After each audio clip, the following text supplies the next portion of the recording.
Mwaramutse neza mwese bakomeje kudukurikira ndetse n'abakomeje kubana natwe, mbifurije icyumweru cyiza, mbifurije igitondo cyiza ndetse mbifurije gukomeza kugira intangiriro nziza z'uku kwezi kwa munani. Turi ku itariki 3 nyine z'ukwezi kwa munani umwaka wa 2025. Mwese reka nizere ko mwaramutse neza. Ni nuko kandi mbaye ikaze mu makuru azindutse avugwa. Perezida Paul Kagame w'u Rwanda yakiriye ba musenyeri barimo Cardinal Ambongo waturutse i Kinshasa. Baganiriye iki turaza kubirebera hamwe ndetse tugende tubigarukaho. Ndakubwira yuko kandi hari makuru avuga yuko General Mutayomba yaba yahunze i Masisi yerekeza mu mashyamba nyuma y'ibyaje kugenda ahura nabyo, turaza kugenda twibandaho cyane. Ndakubwira kandi byinshi ku byo inteko ishinga amategeko y'u Rwanda yamaganiye kure, yemwe ikabyamagana yivuye inyuma, byaje gutangazwa na Vital Kamirhe. Uyu ni umwe mu bayobozi bakomeye cyane ku butaka bwa Repubulika Iharanira Demokarasi ya Kongo. Turagaruka ku yandi makuru kandi akomeje kugenda avugwa aho kugeza magingo aya ngaya, nyuma y'intambara ikomeje guhica bigacika ndetse intambara ikaba ikomeje gutwara ubuzima bw'abatari bakeya, ikomeje guhuza igihugu cy'Uburusiya ndetse na Ukraine. Leta zunze ubumwe za Amerika zo zikomeje gusaba yuko intambara yahagarara ndetse zikotsa igitutu igihugu cy'Uburusiya ko bwahagarika intambara, ariko kandi mu gihe Uburusiya nabwo bukomeje kugenda bwinangira, biravuga ko hakomeje kugaragara umwuka mubi ushobora kugaragaramo intambara hagati y'ibyo bihugu byombi nk'uko bigaragara, mu gihe Leta zunze ubumwe za Amerika zisa no zishyigikiye igihugu cya Ukraine, ndetse Ukraine nayo ikaba ikomeje gutsimbarara ikavuga ko izakomeza kurwana mpaka igaruje uturere twayo cyangwa se ibice byayo bimwe na bimwe byamaze kugenda bifatwa. Kugeza ubu ngubu rero hari n'andi makuru menshi akomeje kugenda avugwa hirya no hino no mu burasirazuba bwa hagati, tugiye kuyarebera hamwe rero muri iki gitondo. Ni nuko mwese mbahaye ikaze ku badukurikiye bari mu Rwanda, abari mu Burundi, abari mu bice bigiye bitandukanye hano ku mugabane wa Afurika, abari i Burayi, abari hirya no hino mu isi, mwese ndabaramukije kandi mbifurije ibihe byiza. Ari ubwa mbere ugeze hano, nyamuneka reka ngusabe gukanda ndetse subscribe kugira ngo ubashe kuzajya udukurikira, ubashe kuzajya ubana natwe mu makuru n'ibiganiro byacu unabisangize ku nshuti zawe. Twibanda kuyagezwa aravugwa mu mutekano, politike, diplomasi ndetse n'ibindi bigiye bitandukanye. Kaze kuri mwebwe mwese rero tubirebere hamwe. Reka tuyatangirire kuri iyi nkuru ivuga yuko hari abayobozi baturutse i Kinshasa baje kwakirwa na Perezida Paul Kagame w'u Rwanda. Ni nyuma y'ifoto yamaje kugenda ishyirwa ahagaragara rwose, ubona yuko aba bategetsi cyangwa se abayobozi muri Kiliziya Gatolika baturutse i Kinshasa ndetse n'abandi bamaze kwakirwa na nyakubahwa Perezida wa Repubulika y'u Rwanda Paul Kagame. Bivuga ko ku munsi w'ejo Perezida Kagame hari kuwa gatandatu nyine tariki 2 Kanama yakiriye muri village Urugwiro ba musenyeri bagize ihuriro ry'inama y'Episkopi hano ku mugabane wa Afurika. Yemwe abangaba bakaba banarimo Cardinal Ambongo. Aba bashumba kandi barimo wa Diocese Gatolika y'i Kinshasa, Cardinal Ambongo nyene ari nawe uyobora ririya huriro, bari i Kigali rero aho bitabiriye inama by'umwihariko iri kubera nyine mu Rwanda kuva kwa 4 tariki 31 Nyakanga 2025. Perezida Kagame ubwo yabakiraga n'ubundi mu biro bye bizwi nka village Urugwiro, yagaragaje ko u Rwanda ari urugero rwiza rw'uruhande rubi cyane, rwiza cyane rw'ikiremwa muntu, ibyibutsa ko rero abafite inshingano haba muri leta ndetse no muri Kiliziya bagomba rero gutuma ikiremwa muntu gikora ibyiza. Umukuru w'igihugu kandi asa no komoza kuri jenoside yakorewe Abatutsi mu Rwanda mu 1994 yagizwemo uruhare n'inzego zirimo na Kiliziya. Yavuze ko gutuma ikiremwa muntu gikora ibyiza hari ubwo rero n'ubundi byananiwe kubaho, gusa ashimangira ko abantu beza badakwiriye n'ubundi kwemera kuba rero ingwate z'ibyabaye.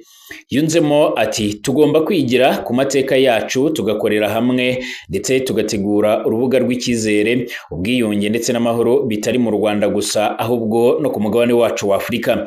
Biteganyijwe ko kandi uyu munsi ku cyumweru tariki 3 Kanama aribwo rero iyi nama by'umwihariko yitabiriwe n'abari abashumba nk'uko bigaragara iza gusorezwa i Kibeho, ni mu karere ka Nyaruguru ahazanaturirwa igitambo cya misa. Bitezwe ko n'ubundi kizitabirwa bitabirwa n'abakristo gatolika babarirwa mu bihumbi birenga 2 nk'uko amakuru akomeje kugaragara.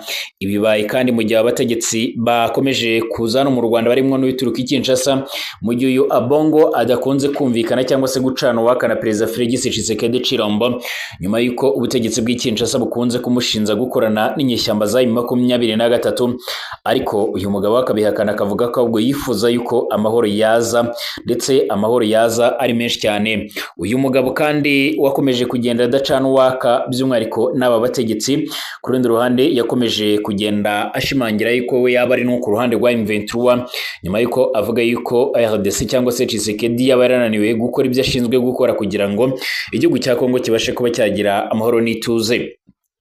Hanyuma inteko ishinga amategeko y'u Rwanda yatangaje ko yamaganye yivuye inyuma ibirego bidafite ishingiro perezida w'inteko ishinga amategeko ya RDC Vital Kamerhe yashyize ku Rwanda ubwo yari i Geneve mu Busuwisi. Nk'uko bigaragara ku itariki ya 30 Nyakanga ubwo Kamerhe yari mu nama ya gatandatu ihuza ba perezida b'inteko ishinga amategeko ku isi, yikomye u Rwanda agaragaza ko igihugu cye cyiteguye rero kubana mu mahoro narwo, nubwo rero mu bihe byashize rwagiye rugitera amakuba. Ati Repubulika ya Demokarasi ya Kongo yiyemeje guharanira amahoro, yirengagije amakimbirane ifitanye n'u Rwanda. Turashaka gushimangira umubano, ubufatanye ndetse n'abaturanyi bacu bose uko ari 9.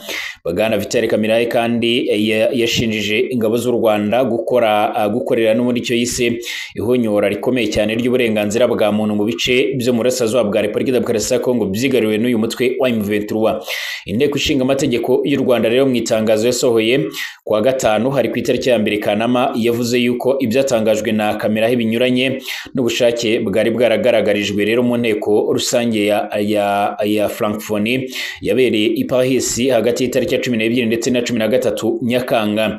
Muri iyi nteko kandi Kamerhe yagaragaje ko ashyigikiye amasezerano y'amahoro u Rwanda na Repubulika ya Demokarasi ya Kongo rero byasinyanye muri Kamena uyu mwaka, ndetse anashishikariza inteko zishinga amategeko z'ibihugu byombi gutanga ubufasha mu ishyirwa mu bikorwa ry'ayo masezerano, anazisaba umuhate w'ibiganiro n'ubufatanye mu rwego rwo gufasha akarere kugera ku mahoro arambye. Inteko y'u Rwanda kandi yagaragaje ko kuba Kamerhe yarahinduye imvugo nyuma y'ibyumweru 2 bigaragaza ko adaha n'ubundi agaciro umuhate yatangarije n'ubundi mu ruhame, ibiteje impungenge ku budakemwa bw'inteko ya RDC ku kugera ku mahoro arambye. U Rwanda rwashimangiye ko kandi kugira ngo amasezerano y'amahoro rwasinyanye na Kinshasa ashyirwe mu bikorwa hasabwa ibintu byinshi cyane birimo kuba inteko zishinga amategeko z'ibihugu byombi zigomba kwiyemeza. Rwunzemo ruti kwisubira n'ubundi kubijyanye naho uhagaze muri politike bishobora kudindiza ruriya rugendo ndetse bikabangamira imbaraga zose z'amahoro. Inteko y'u Rwanda kandi yijeje ko izakomeza ibiganiro byubaka mu rugendo rwo gushaka iyubahirizwa ry'amasezerano, mu gushaka amahoro mu karere ndetse n'ibindi bisa nk'ibyo ngibyo. Amakuru kandi akomeje kugenda tugera avuga yuko Repubulika ya Demokarasi ya Kongo yo isa n'ikomeza gushaka uburyo rero yakwinjira mu ntambara, ugereranyije n'uburyo hakabaye hashyirwa imbaraga mu bikorwa bigendanye no kurebera hamwe uburyo impande zombi zakubahiriza ibikuye muri aya masezerano. Byemezwa ko Repubulika ya Demokarasi ya Kongo ikomeje kugerageza gushaka uburyo rero n'ubundi yakwigarurira ibindi bice byose byamaze kugenda bifatwa n'izi nyeshyamba, ndetse kugeza amagingo aya ngaya abatari bake bavuga yuko hakomeje kugenda hazanwa abandi basirikare haba muri Kivu y'Amajyepfo ndetse n'iy'Amajyaruguru banyuze mu bice bigiye bitandukanye by'i Burundi. Ni mu gihe kandi inyeshyamba za M23 nazo zikomeje kugenda zigaragaza ndetse zinerekana neza yuko zigiye gutangira gushyiraho inzego z'ubutabera zizakorera mu bice bigiye bitandukanye, yemwe ibice bikomeye cyane birimo nka za Goma ndetse na Bukavu. Ibi byose kandi bikazagira uruhare rukomeye cyane mu gutanga ubutabera. Ni mu gihe Repubulika ya Demokarasi ya Kongo nayo ubwayo yari isanzwe ifite abakora ubutabera bayo, nk'uko amakuru akomeje kugenda atugera bivuga cyangwa se nk'uko bikomeje kugenda bitangazwa. Abakurikiranira hafi kandi ibibera hano ku butaka bwa Kongo bakomeza gushimangira ndetse banavuga yuko batewe impungenge n'ibikomeje kugenda bigaragara.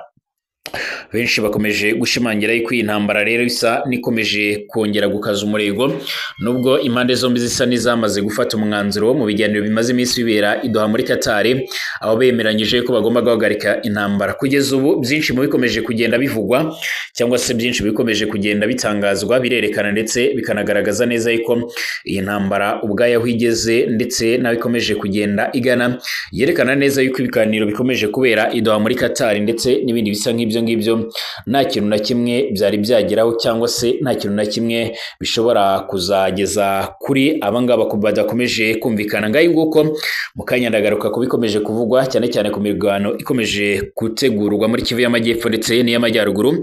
Ndagaruka kandi kuri raporo z'impuguke impuguke za ONU ziherutse gushyira ahagaragara zishinza inyeshyamba z'intare za Sarambwe kugira uruhare mu guhitana abasivile barenga 100.